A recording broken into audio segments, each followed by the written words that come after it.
Hello, today is Friday, January 24th. Welcome to episode 405 of Fault Lines, the National Security Institute's podcast that gets you quickly up to speed 3 times a week on the national security and foreign policy debates shaking up America.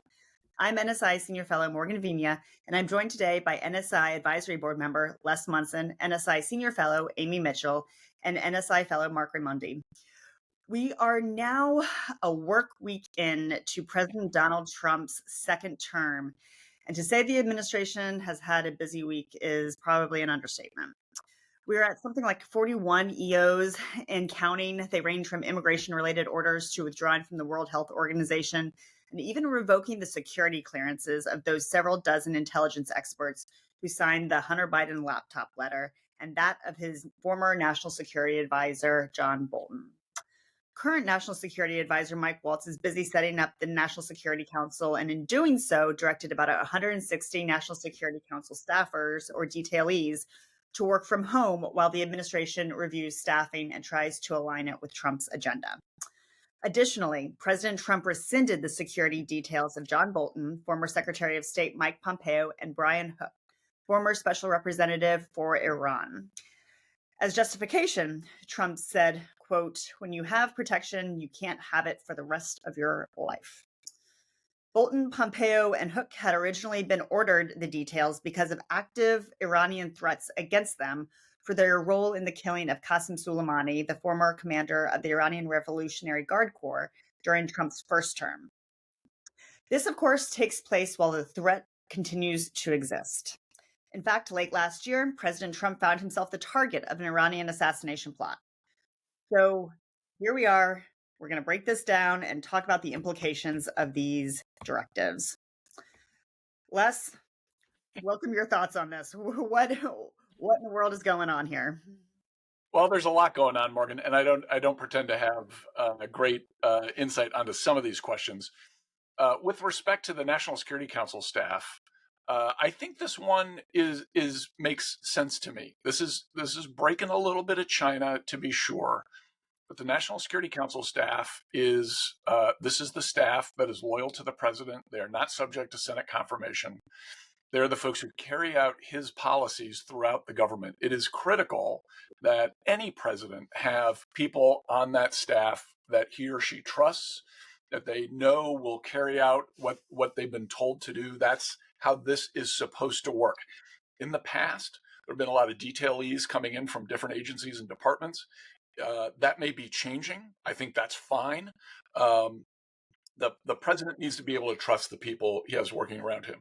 On this question of the security details for some of these folks who are under threat from Iran, I'm a little worried about that, to be honest. That doesn't seem terrific to me, and I hope that there's been some clear thinking about exactly what the threat is and how people like Pompeo and Bolton and Hook are going to be protected. They serve their country honorably, and I think they deserve to have the things that they need to deal with the consequences of that service.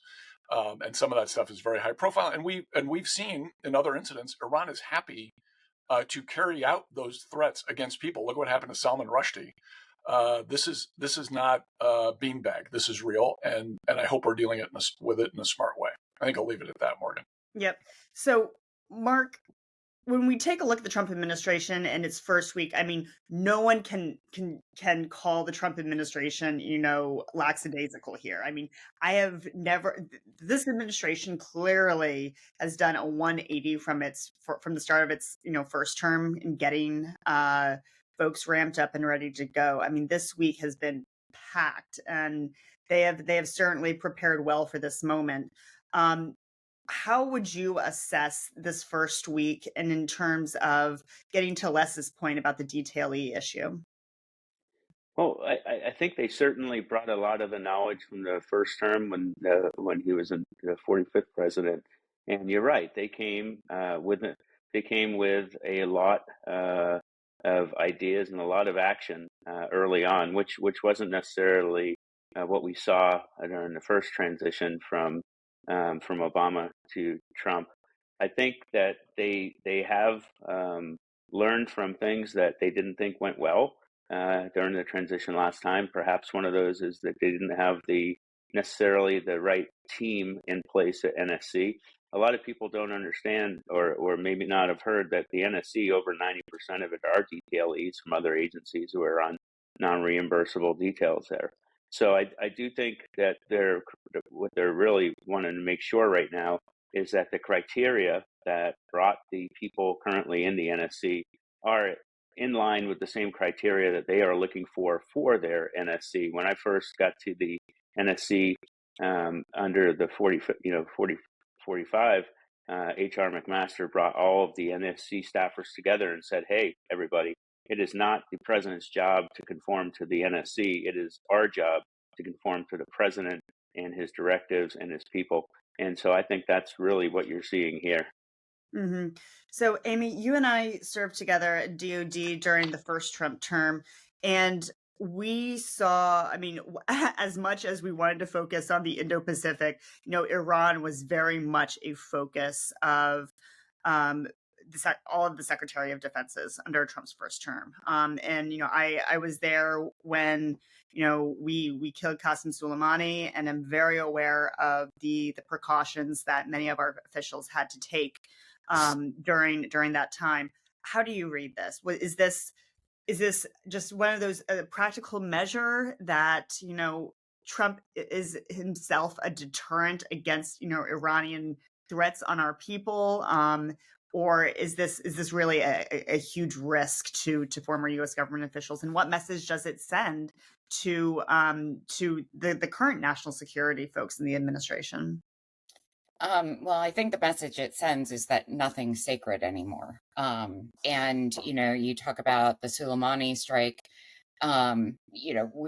Trump quickly took credit for it and kind of, was very outspoken, which was, I think, against most people's recommendations to kind of herald that strike. That said, I think what we're seeing in regards to the security details is, it's scary that we are allowing kind of open season on our own officials. And I think that will have a chilling effect for how people move forward. And as Les mentioned, Iran has a very long history. I mean, the fatwa against Salman Rushdie was issued, 3 decades ago, I want to say. Les, you can correct me on that. And they continue to try to this day. I think also on, revoking all the security clearances of the Hunter Biden laptop, you have people like Leon Panetta on that list. Well, one of the benefits of the continuity of our government is to be able to go back and talk to, kind of former officials and be able to say and look at the evolution of the security landscape over, kind of decades of time to better understand people's motives, how things are changing, and draw on that knowledge. So I think, we're really kind of shooting ourselves in the foot on this, no pun intended, across the board. All right. Well, we'll leave it at there, team. That's a wrap. Thanks so much to Kelly Crowley, Claude Jennings, and the NSI staff for their help in producing today's episode. Join us on Monday, January 27th, for another episode of Fault Lines, the National Security Institute's podcast that gets you smart, fast on the national security and foreign policy debates shaking up America. Fault Lines is now on YouTube, so check out our channel for a video of today's episode. If you like what you heard or saw, be sure to rate, review, and subscribe.